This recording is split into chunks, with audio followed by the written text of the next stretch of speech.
नमस्कार साथियों, स्वागत है आप सभी प्यारे विद्यार्थियों का आपके अपने YouTube चैनल बी गोड क्लासेस में। यह क्लास जो कि सेकेंड ईयर के उन विद्यार्थियों के लिए है जिनके इलेक्ट्रिशियन थ्योरी में बैक हैं, जो कि सेकेंड ईयर वाले स्टूडेंट हैं, उनके लिए यह क्लास अति महत्वपूर्ण है।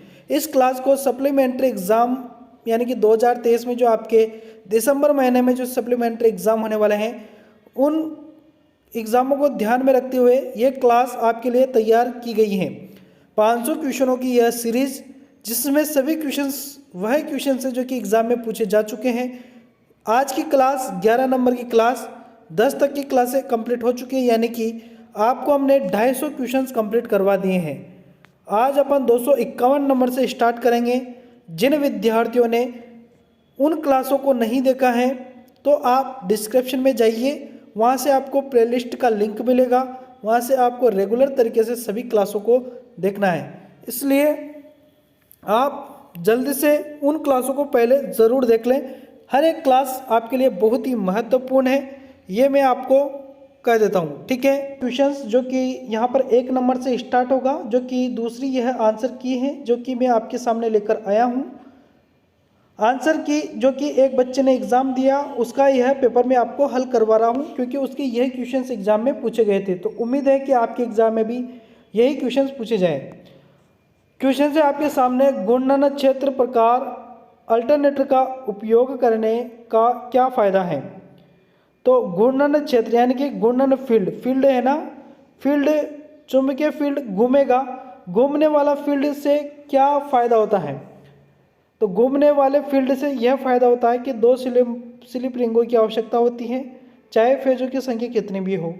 जो फेज होते हैं ना, उनकी संख्या चाहे 3 हो चाहे 2 हो, कितनी भी हो, स्लिप रिंगों की केवल 2 ही आवश्यकता होगी अगर फील्ड घूमने वाला रहेगा तो। क्योंकि फील्ड को सप्लाई देने के लिए केवल 2 स्लिप रिंगों की आवश्यकता है। बाकी जो अल्टरनेटर के अंदर उत्पन्न विद्युत वाहक बल रहेगा वो डायरेक्टली तारों के द्वारा बाहर निकाल लिया जाएगा। तो यहाँ पर आपका डी ऑप्शन कंप्लीटली सही आंसर है। अगला क्वेश्चन आपके सामने है जो कि है, एसी वाइंडिंग में कफिंग के लिए किस इंसुलेशन का उपयोग किया जाता है। कफिंग के लिए कपड़े पर आधारित चिपकने वाला टेप प्रयोग करते हैं, ये ध्यान रखना। सी ऑप्शन यहाँ पर कंप्लीटली सही आंसर होगा। अगला क्वेश्चन आपके सामने है, पैनल बोर्ड कहाँ उपयोग किए जाते हैं। पैनल बोर्ड जो है वह 3 फेज घरेलू वायरिंग में उपयोग करते हैं। देखिए, अब काफ़ी सारे क्वेश्चंस ऐसे हैं जो कि रिपीटेड क्वेश्चंस रहेंगे, तो उन पर अपन ज़्यादा आप टाइम नहीं देंगे, है ना। अगला क्वेश्चन है, बड़े डीसी जनरेटर मशीनों के पोल कोर बनाने के लिए किस धातु का उपयोग करते हैं। तो बड़े डीसी जनरेटरों के लिए जिस पोल कोर का अपन उपयोग करेंगे वह है डलवा इस्पात, ठीक है। अगला क्वेश्चन आपके सामने है, एसी मोटर के स्टेटर में कुल विद्युत डिग्री की गणना करने के लिए किस सूत्र का उपयोग किया जाता है। तो इसके लिए जिस सूत्र का उपयोग करेंगे वह है 180 डिग्री इंटू नंबर्स ऑफ पोल, है ना। यहाँ पर बराबर क्या, 180 डिग्री इंटू पी लिखेंगे, ठीक है। लेकिन यहाँ पर नंबर्स ऑफ पोल है तो आप यहाँ पर नंबर्स ऑफ पोल करके आना, ठीक है। टोटल इलेक्ट्रिक डिग्रीज बराबर 180 degree into numbers of poles, ठीक है, यानी कि पोलों की संख्या। अगला क्वेश्चन आपके सामने है, चल रही डीसी मोटर में प्रेरित ईएमएफ की क्रिया क्या है। तो चल रही डीसी मोटर में प्रेरित ईएमएफ की क्रिया यह है कि लागू वोल्टेज का विरोध करता है, ठीक है ना। अगला क्वेश्चन आपके सामने है, डीसी जनरेटर का नाम क्या है। यहाँ पर ये डीसी जनरेटर है, ये डिफरेंशियल कंपाउंड जनरेटर है, मैंने पहले भी आपको बता दिया है। अगला क्वेश्चन आपके सामने है, संयोजक का चयन करने के लिए मानदंड क्या है। संयोजक का चयन करने के लिए जो मानदंड है वह है आपूर्ति वोल्टेज और लोड। यहाँ पर बी ऑप्शन कंप्लीटली सही आंसर होगा। अगला क्वेश्चन आपके सामने है, स्वचालित वोल्टेज स्टेबलाइजर के लिए किस फीडबैक नेटवर्क का उपयोग किया जाता है। तो इसके लिए वोल्टेज डिवाइडर नेटवर्क का उपयोग किया जाता है। यहाँ पर ए ऑप्शन कंप्लीटली सही आंसर होगा। अगला क्वेश्चन है, कौन सा इलेक्ट्रॉनिक सर्किट बिना इनपुट के सिग्नल तरंगों का पल्सेज का उत्पादन करता है। तो वह होता है दोलन, दोलक यानी कि ऑसिलेटर। अगला क्वेश्चन है एम्पलीफायर का प्रकार क्या है। एम्पलीफायर का प्रकार ध्यान से देख लें, ये कौन सा एम्पलीफायर है, पहले भी मैंने इसको समझाया था, यह कॉमन एमिटर एम्पलीफायर है। ठीक है, अगला क्वेश्चन आपके सामने है, एक ट्रांजिस्टर में आधार सामग्री का विशेष गुण क्या है। तो वह है हल्के से डोप किया हुआ और बहुत पतला।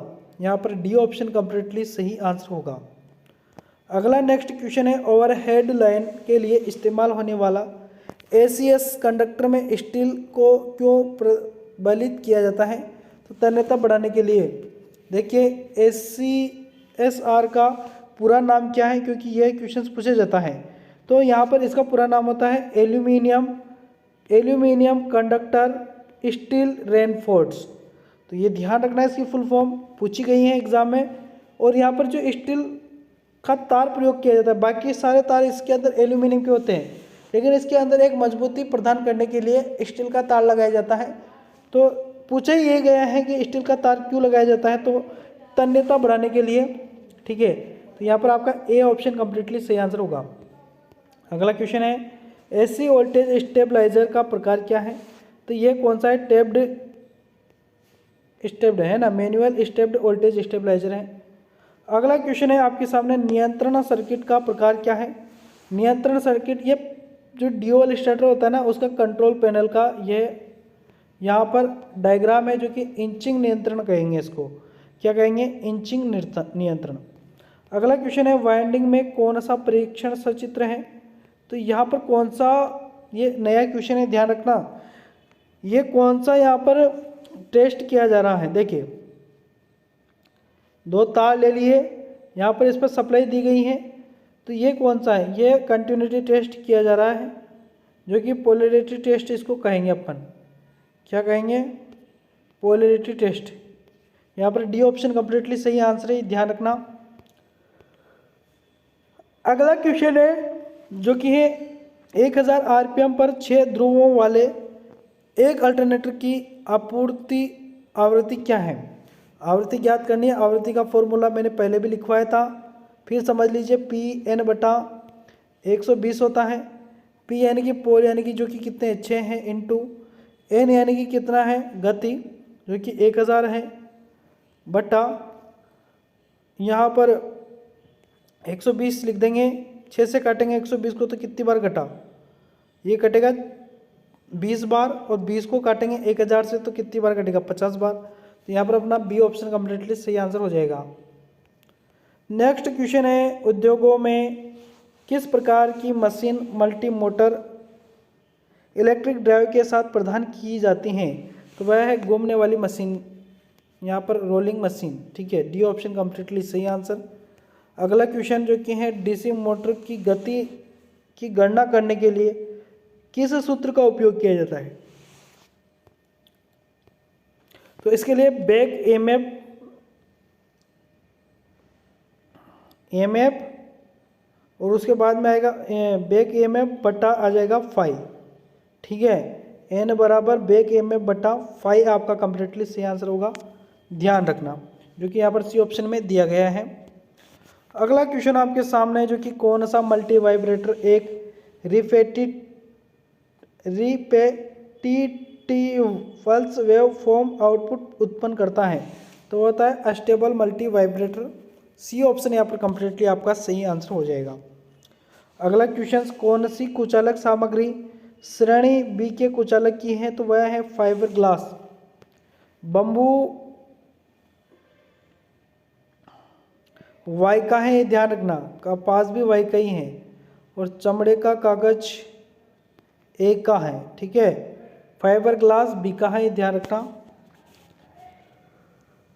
अगला क्वेश्चन है, डीसी मोटर में ईएमएफ की गणना करने का सूत्र क्या है। अल्टरनेटर में डीसी मोटर में ईएमएफ की गणना करने का जो सूत्र है वह है फाई जेल्ड एन पी बटा 60A, जो कि यहाँ पर बी ऑप्शन में दिया गया है, ध्यान रखना। पहले भी पूछा जा चुका है, फिर पूछा गया है, रिपीटेड क्वेश्चन है, ध्यान रखना। अगला क्वेश्चन है, इलेक्ट्रिक ड्राइव क्या है। इलेक्ट्रिक ड्राइव होता है मोटर को नियंत्रित करने के लिए एक विद्युत यांत्रिक उपकरण। मोटर को नियंत्रित करने के लिए एक विद्युत यांत्रिक उपकरण है, जो कि इलेक्ट्रिक ड्राइव इसको कहते हैं। अगला क्वेश्चन है डीसी जनरेटर के भाग का नाम क्या है। डीसी जनरेटर के भाग का नाम ये योक है, ध्यान रखना योक यानी कि बॉडी होती है, क्या कहेंगे इसको, योक या फ्रेम, ठीक है। अगला क्वेश्चन आपके सामने है पी टाइप सेमीकंडक्टर बनाने के लिए किस डोपिंग सामग्री का उपयोग किया जाता है। तो इसके लिए बोरोन, किसका प्रयोग करते हैं, बोरोन का प्रयोग करते हैं। अगला क्वेश्चन है सिंक्रोनस मोटर ऑपरेशन के लिए डीसी आपूर्ति क्यों आवश्यक है। तो इसका आंसर आपको कमेंट में लिखना है, ठीक है, और इसका आंसर मैं कल आपको ऑप्शन में बताऊंगा। तो कल वाली क्लास में फिर हाजिर होंगे। आज के लिए इतने ही क्वेश्चंस काफ़ी हैं, ठीक है। मिलेंगे नेक्स्ट वीडियो में, तब तक के लिए धन्यवाद।